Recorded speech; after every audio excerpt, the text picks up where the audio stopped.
A silver Volvo XC90 sits completely motionless on a freezing mountain pass overlooking Seoul.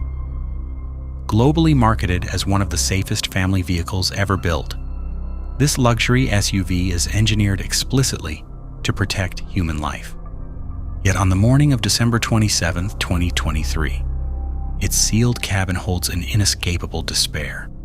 When first responders finally breach the airtight windows, they are met with the immediate and overwhelming odor of noxious gas.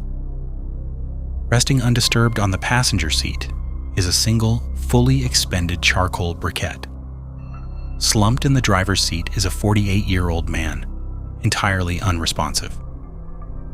Forensic investigators note an absolute absence of defensive wounds, no signs of physical struggle, and no evidence whatsoever of foul play.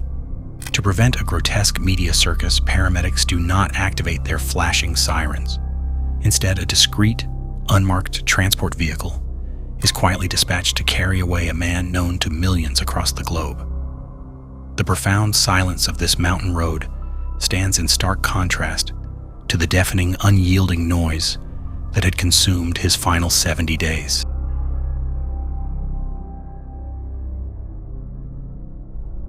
The unraveling of a meticulously constructed life begins not in a courtroom, but on the digital pages of a regional newspaper. On October 19, 2023, the media consensus surrounding one of the most revered figures in South Korean entertainment shatters practically overnight. Before any formal police summons is even issued, a Gyeonggi regional publication releases an exclusive blind item report at exactly 5:17 p.m.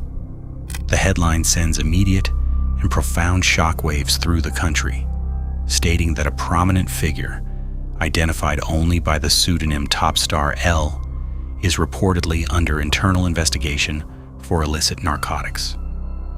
The dissemination of this information is explosive and immediate. Within mere hours of the publication, domestic internet forums begin to meticulously dissect the sparse, carefully worded clues provided in the leak. Users pinpoint specific identifiers mentioned in the article, such as the actor's 2001 sitcom debut and his highly distinct, resonant, deep baritone voice. The protective anonymity of Top Star L vanishes instantly into the digital ether. The public collectively identifies him as Lee Sun-kyun, the internationally beloved actor who starred as the wealthy, fastidious patriarch Dong-ik in Bong Joon-ho's Academy Award-winning cinematic masterpiece Parasite.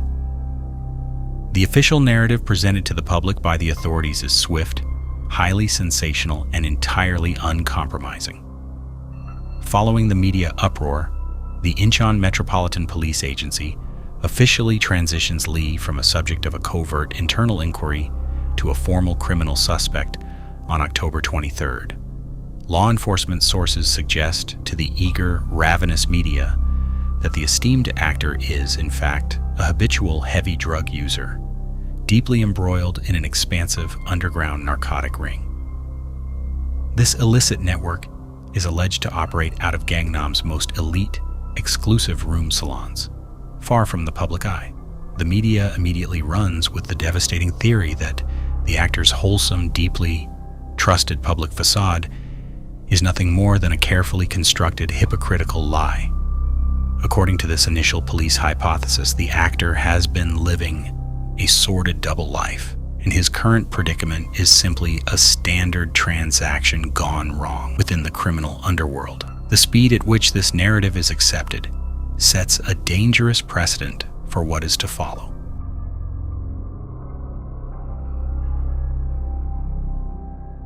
The South Korean public eagerly consumes this sensational narrative without waiting for empirical facts or judicial due process. In this country, the entertainment industry operates under strict, unforgiving parameters. Celebrities exist within a unique socio-cultural paradigm, where they are not merely seen as entertainers, but are elevated to the strict status of moral exemplars. The public projects an immense, uncompromising burden of absolute purity onto its stars. Any deviation from this contractually mandated perfection is met with overwhelming, swift, and visceral societal revulsion. The mechanism for public retribution is absolute and deeply punitive, driven by a hyper-connected digital ecosystem. Anonymous online forums, such as DC Inside and The Coup, wield immense unchecked power to shape public perception. Operating alongside these forums are sensationalist YouTube channels, colloquially known as cyber wreckers. These channels monetize human misery and scandal, acting seamlessly as judge, jury, and executioner in the court of public opinion. This digital panopticon directly incentivizes the rapid dissemination of unverified rumors, transforming private indiscretions into highly lucrative, relentless public spectacles of humiliation. The atmosphere surrounding the actor immediately morphs from a standard judicial inquiry into a modern televised witch trial. The public consumption of his downfall becomes a national spectacle, a daily soap opera that is completely untethered from actual forensic evidence or logical investigation. This dynamic establishes a fatal stage, where a man's reputation, his career, and his legacy are systematically and violently dismantled before he ever sees the inside of a courtroom. Public figures are instantly stripped of their fundamental human rights the moment an allegation is levied. The concept of innocent until proven guilty is entirely abandoned, replaced by a digital stoning that demands absolute perfection or absolute destruction. This ferocious public appetite for moral destruction ensures that the authorities have an eager audience for their aggressive, highly publicized investigation.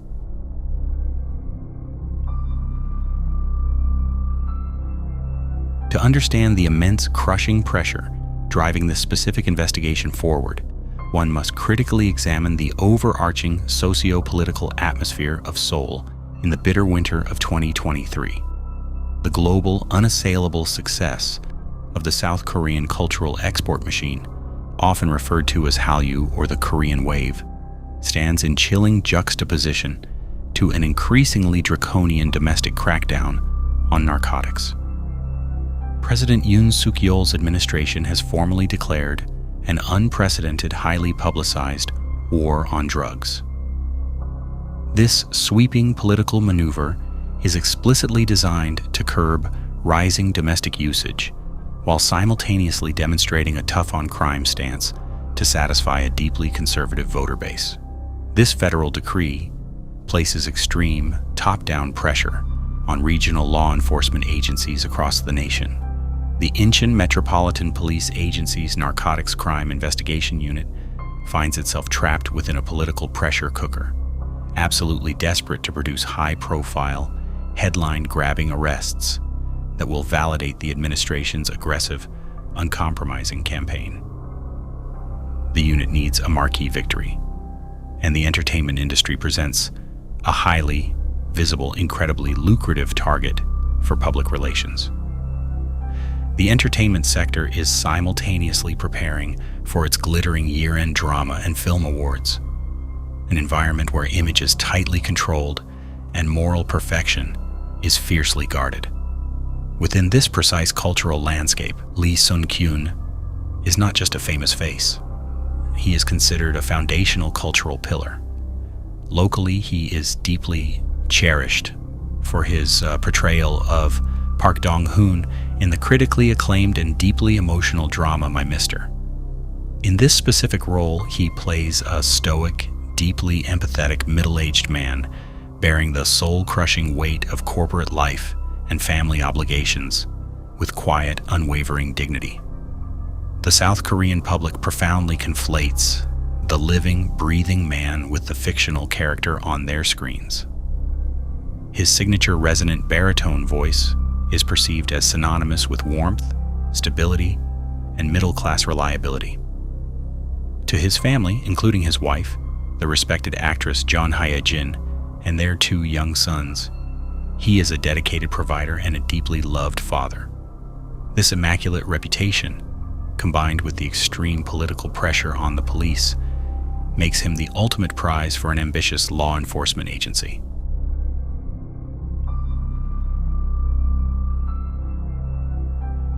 The destruction of this meticulously cultivated life does not begin with an overt act of malice, but with a profoundly human lapse in judgment. The actor places himself in a compromised, illicit environment, a highly exclusive room salon, colloquially referred to as a 10 Pro or a 10% club. These clandestine establishments cater exclusively to Seoul's elite chaebols, powerful politicians, and wealthy celebrities, operating far outside the purview of the general public and traditional law enforcement. It is an environment built entirely on secrecy, exclusivity, and the exchange of vast sums of money. This particular shadow economy is managed by Kim Nam-hee, a 29-year-old madam who ultimately serves as the initial catalyst for the impending tragedy. Operating within the illicit, luxurious walls of an establishment known as Good Place, Kim possesses a deep, predatory, psychological understanding of her powerful clientele. She profoundly recognizes that these wealthy, influential men possess immense social capital, making them inherently terrified of exposure. Kim also carries an extensive, crippling history of severe narcotics abuse, a habit that plunges her deeply into debt and renders her highly vulnerable to external legal pressure and manipulation.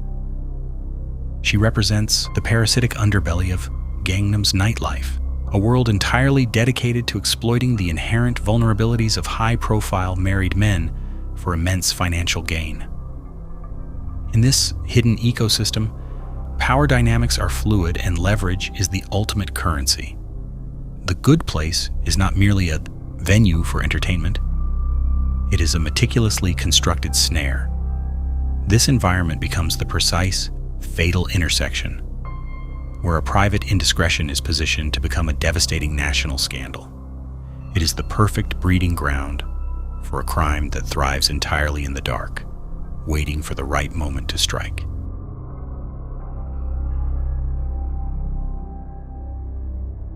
The true chronological breakdown of the case reveals a harrowing, 70-day descent from a covert extortion plot to a highly publicized, inescapable nightmare. In early September 2023, long before the public has any awareness of the situation, the inception of the extortion plot begins. Kim Nam-hee receives terrifying anonymous telegram messages from a hacker using the digital handle Nanemtin. The hacker claims to possess concrete, irrefutable evidence of Kim's illegal drug use, and crucially, her highly illicit relationship with the actor. Panicked and desperate, fully aware of the consequences of exposure, Kim immediately informs Lee of the severe blackmail threat. The psychological weight of this revelation is immense. Fearing the absolute, permanent destruction of his family and his hard-earned global career, the actor and a close associate hastily liquidate their personal assets to meet the hacker's demands. They urgently raise 300 million South Korean won, approximately 180,000 British pounds. This massive sum is handed directly over to Kim, with the explicit understanding that she will pay off the hacker and permanently resolve the devastating threat to his livelihood. However, instead of protecting him and neutralizing the danger, Kim enacts a profound betrayal. She callously embezzles the massive extortion funds, utilizing the money to feed her own severe narcotics habits and Mounting's personal debts. The threat is not resolved. It is merely ignored by the one person entrusted to handle it. The actor is left operating under the false, terrifying assumption that his life has been saved by this exorbitant payment, completely unaware that the architect of his demise is still actively plotting in the shadows, unsatisfied and preparing to strike again.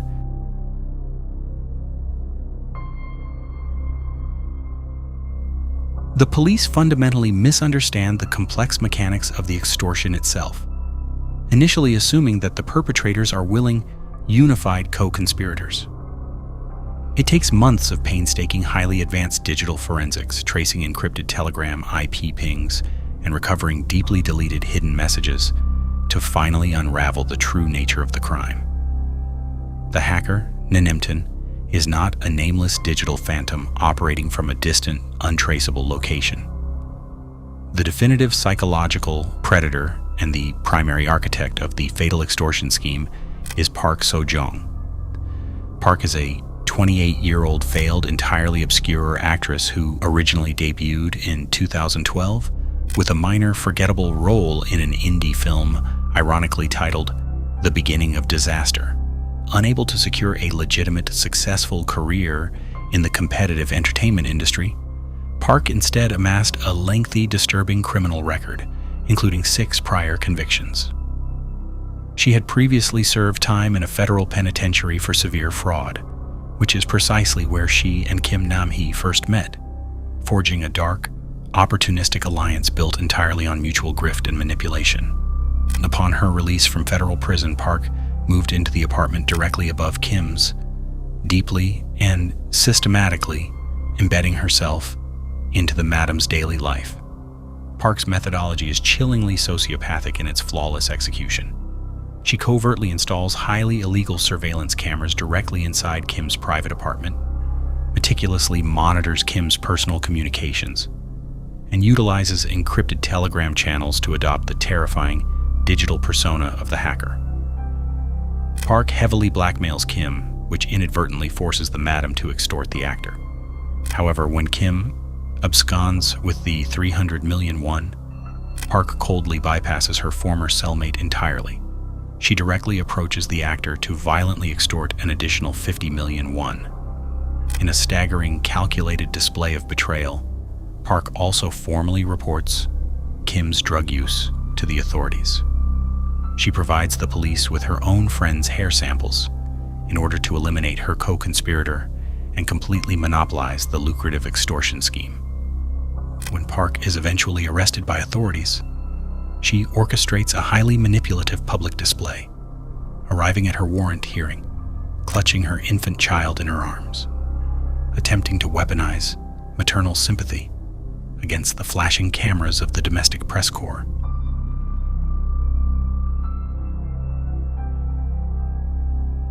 The extortionists meticulously lit the match, but the state deliberately poured the gasoline. The true catalyst that transformed a private, covert criminal matter into a fatal, highly visible public spectacle was the gross misconduct exhibited by the Incheon Metropolitan Police Agency and the Gyeonggi Nambu Police Agency.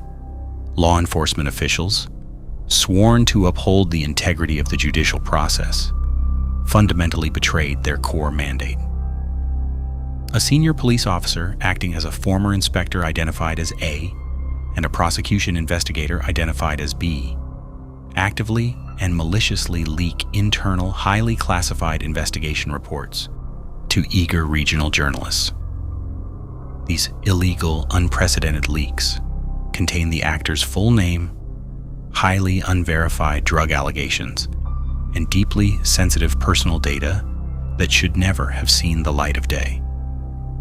The officials engage in this egregious, career-ending breach of duty, not for the pursuit of justice, but for pure institutional clout, petty interdepartmental rivalry, and to curry immense favor with the powerful domestic press.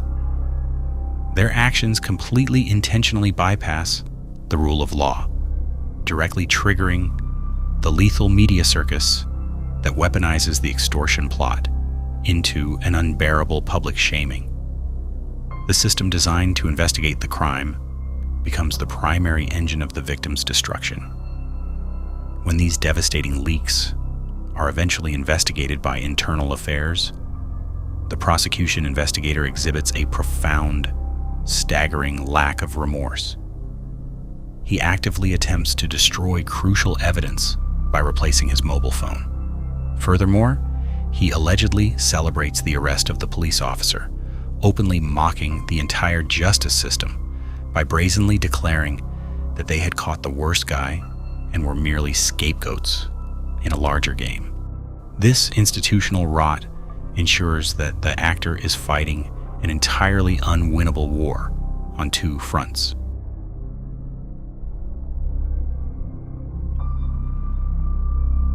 Despite the overwhelming, deafening media consensus and the aggressive police posturing, deep structural cracks in the official law enforcement narrative begin to emerge almost immediately for those willing to look closely. The mechanics of the police investigation quickly reveal a catastrophic, systemic failure of basic investigative protocols, driven entirely by severe confirmation bias and a desperate, unyielding thirst for positive public relations.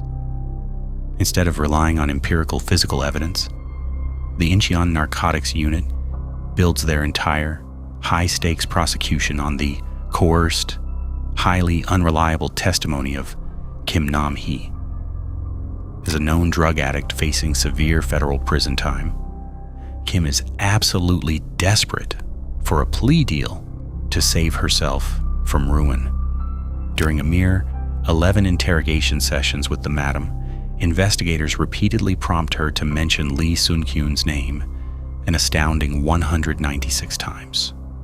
This staggering, unnatural repetition indicates a targeted, highly obsessive effort by the detectives to implicate the high-profile actor at all costs, deliberately and recklessly ignoring glaring inconsistencies in her constantly evolving narrative. The physical evidence, however, stubbornly refuses to align with the police's explosive, headline-grabbing claims. On October 28th, the actor attends his first official police summons and is subjected to an initial rapid urine test for narcotics, which definitively returns a negative result. The authorities then order a highly precise, technologically advanced analysis by the prestigious National Forensic Service. They rigorously test 100 strands of the actor's hair, a process highly capable of detecting potential drug history over the past 8 to 10 months. The result across all segments of the hair is entirely unequivocally negative. The authorities press harder, demanding further forensic testing on the actor's leg hair in mid-November. This specific sample is ultimately deemed untestable due to low weight, but a subsequent, exhaustive analysis of his armpit hair also returns a definitive, unarguable negative. 4 separate highly advanced forensic tests prove definitively that the actor has not consumed narcotics in the nearly 10 months prior to the investigation. The police officially possess absolute zero physical evidence of drug use, yet the public spectacle only intensifies.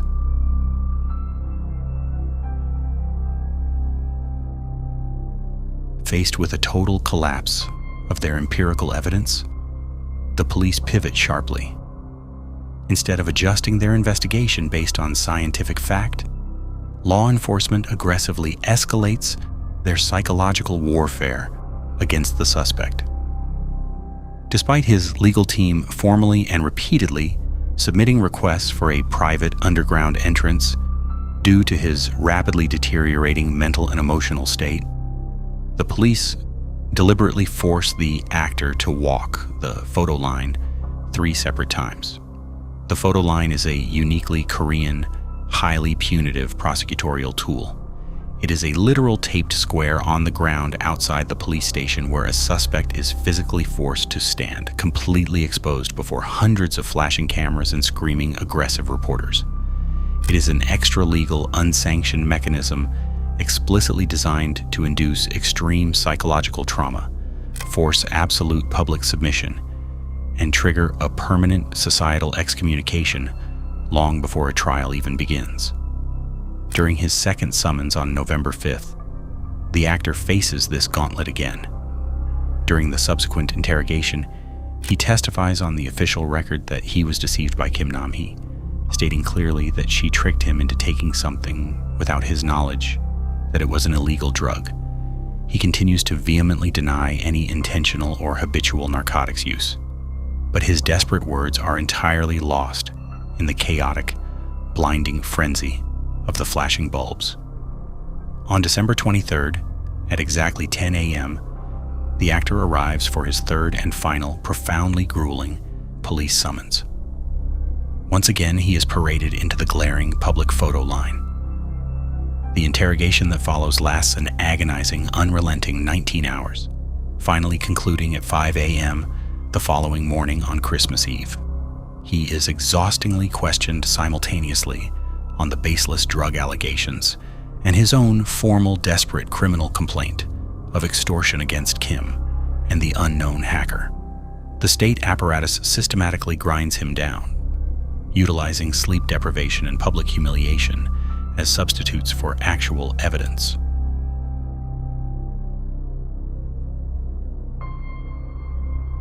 Desperate to definitively clear his name against Kim's entirely uncorroborated testimony, his exhausted legal team officially requests a polygraph test on the afternoon of December 26th. They are highly confident that objective scientific measures will finally break the investigative deadlock. However, later that very same day, the final fatal psychological blow is struck. A sensationalist media outlet maliciously leaks a secretly recorded, highly edited 10-minute audio file of an intimate phone call between the actor and the madam, Kim Nam-hee. The sudden release of this private audio deeply and irreversibly violates his personal privacy, completely obliterating his carefully cultivated, widely beloved family man image. The breaking point for the victim is not the fear of a looming drug conviction. His highly experienced legal team remains deeply confident he will defeat the charges in court due to the absolute unarguable lack of physical evidence. The factual, undeniable motive for the tragedy that follows is the unbearable, crushing intersection of state-sanctioned humiliation and the media's vicious, unchecked weaponization of his private life. The broadcast of the audio proves a brutal truth about South Korea's complex moral economy. Reputational and social death is perceived as far more terrifying, isolating, and permanent than physical death. On the morning of December 27th at exactly 10:12 a.m., the actor's manager places a desperate call to the police emergency line. He reports discovering a memo resembling a final farewell, noting with alarm that the actor's vehicle is missing. Following the devastating discovery of his body on the quiet, frost-covered mountain pass, the active investigation halts. Because the actor passes away during the inquiry, his specific legal case is permanently closed under the standard procedural designation of no right to indict. This legal classification effectively ends the pursuit without ever offering a formal exoneration or securing a conviction, leaving his record forever frozen in an unresolvable ambiguity.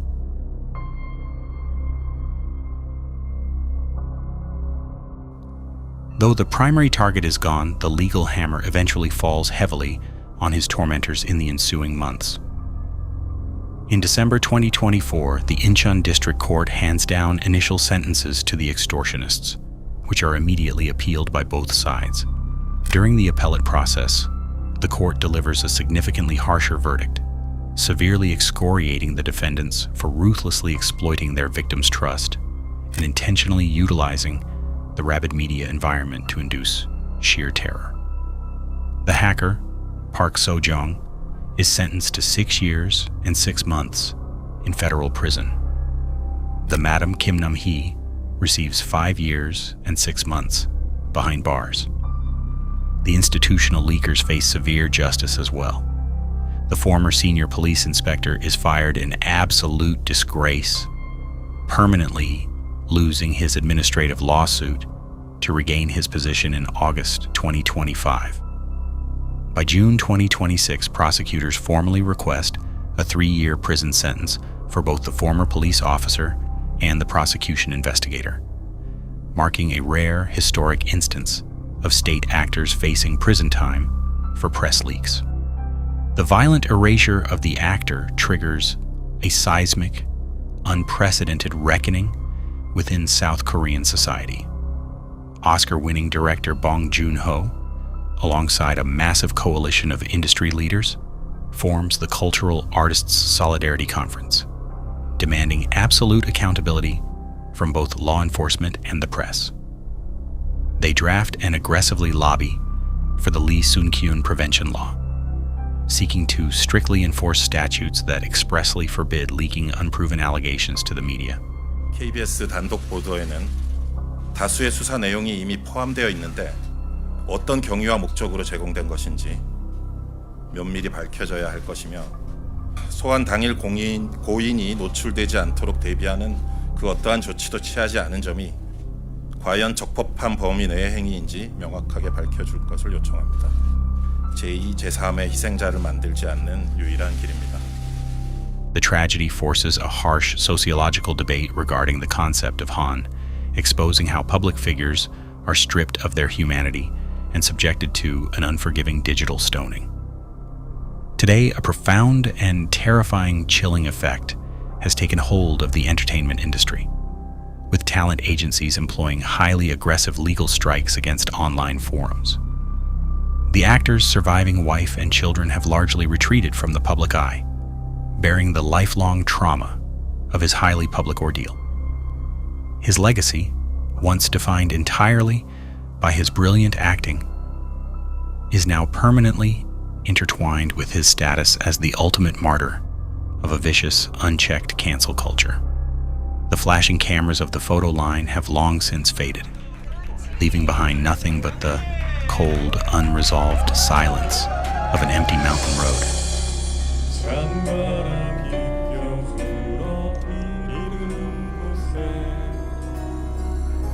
마음을 두고 온 것도 아니라오.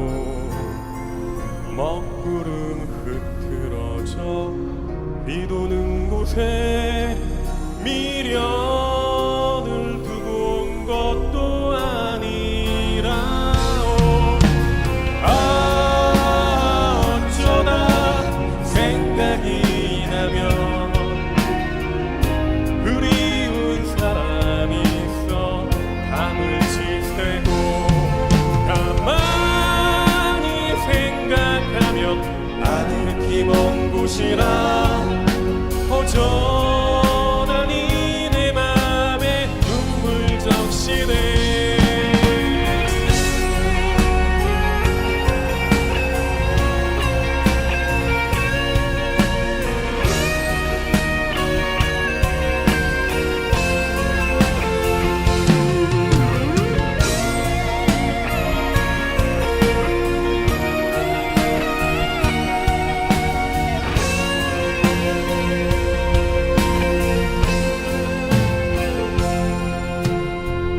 황금빛 저녁 노을 내리는 곳에